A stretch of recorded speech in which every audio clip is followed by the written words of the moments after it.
నా సోదరులారా, సోదరిమణులారా,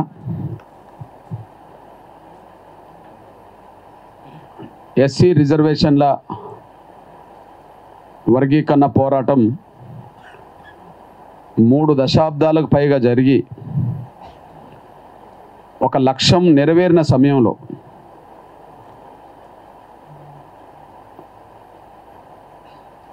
ఎస్సీ రిజర్వేషన్ల వర్గీకరణ పోరాటం 3 దశాబ్దాలకు పైగా జరిగి ఒక లక్ష్యం నెరవేరిన సమయంలో అందులో కూడా మాకు అన్యాయం జరుగుతుందని చెప్పి నా మాలా దాసరి సామాజిక వర్గానికి సంబంధించిన సోదరులు మళ్ళీ మీ భవిష్యత్తు కోసం ఒక ప్రయత్నం చేయాలనుకుంటున్న సమయంలో మీరు నా వద్దకు వచ్చారు. ఈ విషయం మీకు తెలుసు. తెలుగు నేల మీద భారతదేశం మొత్తం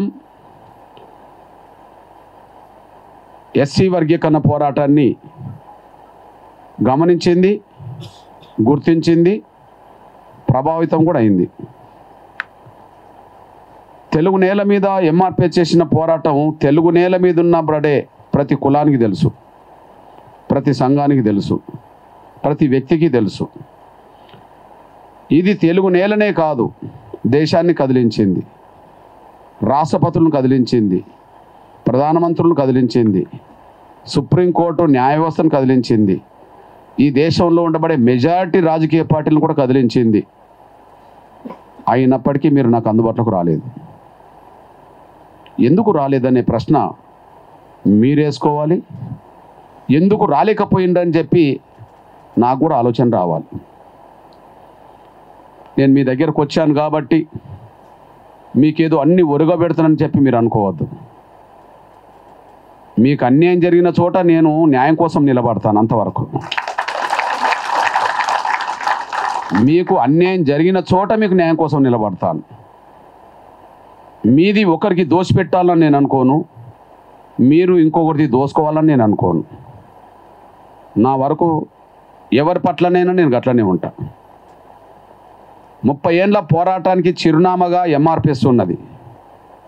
ఎంఆర్పిఎస్ అంటేనే మాదిగా అన్న పేరుతోటే మొదలవుతుంది. మాదిగా రిజర్వేషన్ పోరాట సమితి.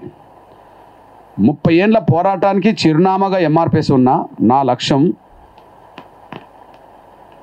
ఎవరి చేత మాదిగలు గురి కావద్దు, ఎవరి అవకాశాలు మాదిగలు దోసుకోవద్దు. ఇది నా సూత్రం.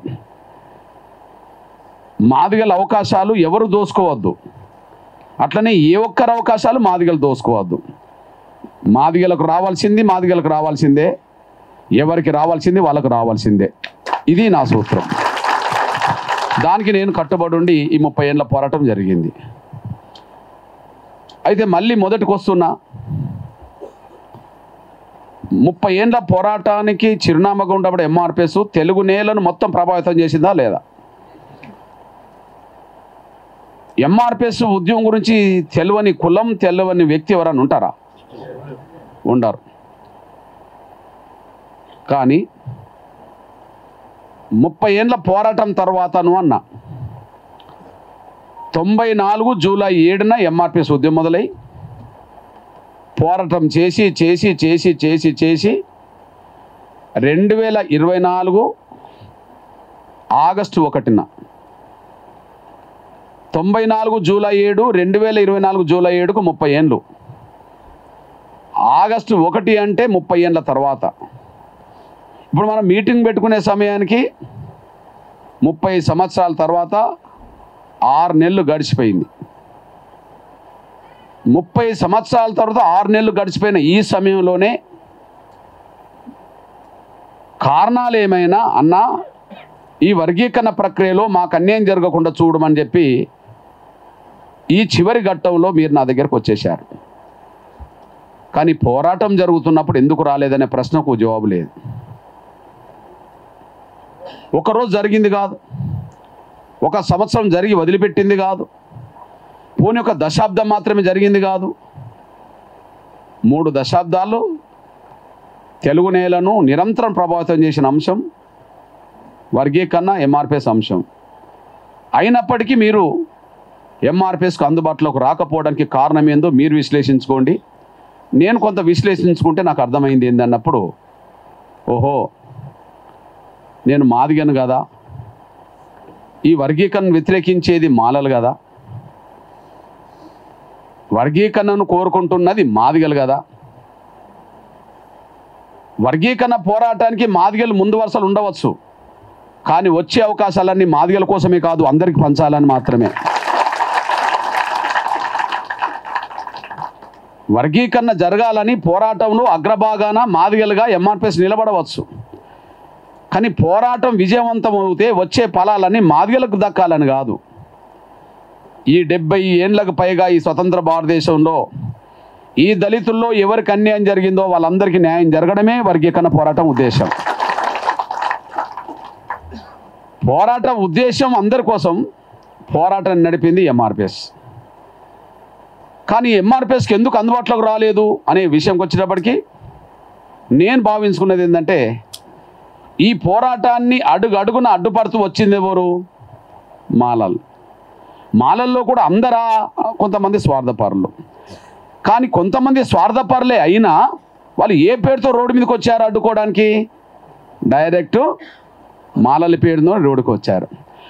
కాబట్టి వర్గీకరణను అడ్డు తగలేది మాలలైనప్పుడు, వర్గీకరణ కోరుకుంటున్నది మాదిగలైనప్పుడు, ఆ పోరాటంలో న్యాయం ధర్మం మీరు చూడలేదు. కానీ అరే మనం మాల దాసరి పేరుతో ఉన్నాం కదా, దాసరి అని తర్వాత ఉన్నా ముందు మాల పేరుతో మనం ఉన్నాం కదా, కాబట్టి ఎంఆర్పిఎస్ చేస్తున్న పోరాటం మాలలకు మాల దాసరులకు వ్యతిరేకమేనో అని చెప్పి మీరు భావించుకొని వర్గీకరణ పోరాటానికి దూరం ఉన్నారు. అంతో ఇంతో మానసికంగా అటు దగ్గర ఉన్నారు. మీ మనసుకు తెలుసు ఆ విషయం. Please please please please please నన్ను చెప్పనియండి. నన్ను మనసిప్పి మాట్లాడితే పరిష్కారం దొరుకుతుంది. నన్ను మనసిప్పి మాట్లాడకపోతే పరిష్కారం ఉండదు. సరే, అంటే మిమ్మల్ని ఏదో ఒక అంశం ఇప్పుడు మీరు ఈ చివరి ఘట్టంలో మీకేదో అన్యాయం జరిగిందనే కదా ఇంత తొందరగా వచ్చేసింది. అంటే ఇంత తొందరగా రావడానికి కారణం అన్యాయం జరిగిందనేది క్షణంలో తెలుసుకున్నారు కదా. ఏది సి గ్రూప్లో మీరు ఉండడమే మీకు అన్యాయం జరిగిందని అనుకోవడానికి దారితీసింది కదా. అసలు డిక్లేర్ అయింది ఎప్పుడు? 3వ తారీఖు నాడు క్యాబినెట్ సబ్ కమిటీకి కమిషన్ ఇచ్చింది. 4వ తారీఖు నాడు అసెంబ్లీ జరిగింది. అసెంబ్లీలో జరిగిన తర్వాత చర్చలు బాగా వచ్చినాయి. మనం ఏ గ్రూప్లో చేయలేం రా అని చెప్పి మళ్ళీ మీకు డౌట్ వచ్చేసింది. చూసినప్పటికీ మాల గ్రూప్లో ఉన్నారు. అమ్మో ఇంట్లో ఉంటే మనం తట్టుకోలేము అని చెప్పి అప్పుడు మీకు ఆలోచన వచ్చింది. అంటే ఒక 48 గంటల్లోనే ఆలోచన వచ్చింది కదా. మరి 30 ఏళ్ళు ఎందుకు దూరం అయినరు? సి గ్రూప్లో ఉండడం వల్ల మనకేదో అన్యాయం జరగబోతుంది అని చెప్పి 48 గంటల్లో అలర్ట్ అయింది కదా. మరి 30 ఏళ్ళుగా జరుగుతున్న పోరాటానికి ఎందుకు దూరం ఏంటంటే, మానసికంగా అన్న మాదిగల కోసం పోరాటం చేస్తున్నట్టు ఉన్నది. మన మాలలు దీనికి వ్యతిరేకిస్తుండ్రు. మనం కూడా ట్యాగ్ దాసరి కంటే ముందు మాలే ఉన్నాం కదా, మనం ఈ పోరాటంలో భాగస్వాములు ఎందుకు కావాలని చెప్పి అటు పోయినరో లేదు కానీ ఇటు మాత్రం అందుబాటులోకి రాలేదు. అటు పోయిన రోజు please please please please please అరే మాట్లాడినాను బ్రదర్, నేనంటే మాట్లాడినాను. అటు పోయిన రోజు లేదో నాకు తెలియదు, మీ మనసాక్షికి తెలుసు, కానీ ఇటు మాత్రం రాలేదు. మరి ధర్మం కోసం జరుగుతున్న పోరాటంలో రాకపోతే ఎవరికి సాయం చేసినట్టు? ఇప్పుడు ధర్మం అధర్మం, న్యాయం అన్యాయం, న్యాయం కోసం ఇక్కడ యుద్ధం జరుగుతున్నప్పుడు తెలిసి ప్రేక్షక పాత్ర పోషిస్తే ఎవరి వైపు ఉన్నట్టు? అటువైపు ఉన్నట్టే. ఇంతకాలం జరిగింది అదే, ఇంతకాలం జరిగింది అదే. మీ అన్నగా ఒక విషయం చెప్తున్నా నేను, మాలలో అందులో స్వార్థపరులు, నేను మాలలందరిని అంటలేను, వాళ్ళు నా సోదర వర్గమే, మనందరం సోదరులమే, దళిత వర్గాలుగా సోదరులుగా మనం జీవించాల్సిందే. కానీ ఇక్కడ గమనించాల్సిన విషయం ఏంటంటే, ఎస్సీ రిజర్వేషన్ల వర్గీకరణ అవసరమా లేదనే చర్చ పెట్టకుండా, ఎస్సీ వర్గీకరణ జరగాలన వద్ద అనే విషయం నిజాయితీగా చర్చ పెట్టకుండా, చర్చ పెడితే అన్యాయం జరిగిన వర్గాలకు న్యాయం జరగాలని సమాజం అంటది, ఎవరైనా అంటారు.